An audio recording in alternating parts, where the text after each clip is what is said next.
आताच बाहेरून उन्हातून आले, त्यामुळे थंडही प्यायचंय आणि भूकही थोडी लागली. त्यामुळे आता मी करणार आहे खाण्यासाठी शेवयांचं उपीट आणि पिण्यासाठी दह्याची लस्सी. त्यासाठी मी इथं सगळं साहित्य पटापटा घेतलंय बघा.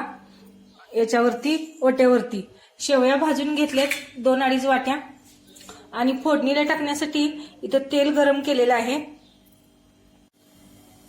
तेल कडकडीत गरम झालेलं आहे आणि त्यामध्ये आता मी घालत आहे अर्धा चमचा मोहरी,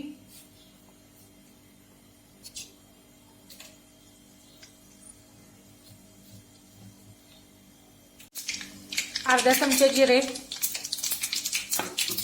आणि इथं एक मध्यम आकाराचा कांदा, 4 मिरच्या चिरून घेतलेल्या आहेत आणि कढीपत्त्याचं 1 पान, त्याची पानं काढून घेतलेली आहेत. हा कांदा हाताने फोडून तेलामध्ये घालते.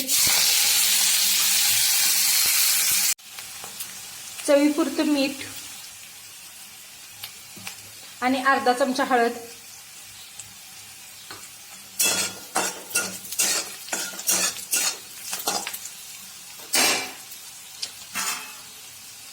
एक ग्लास पाणी अंदाजे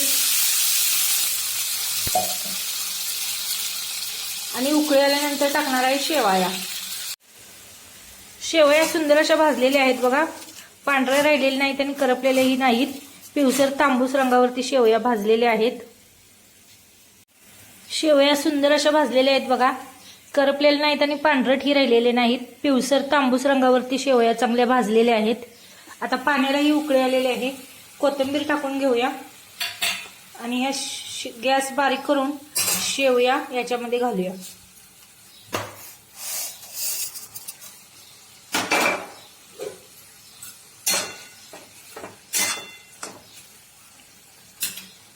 आणि 5 मिनिट झाकून ठेवूया. शेवयांचं उपीट झाकून ठेवून 10 मिनिट झालेले आहेत. गॅस बंद करते आणि ताट उघडून बघते. सुंदर असं उपीट हे तयार झालेलं आहे, सुटसुटीत.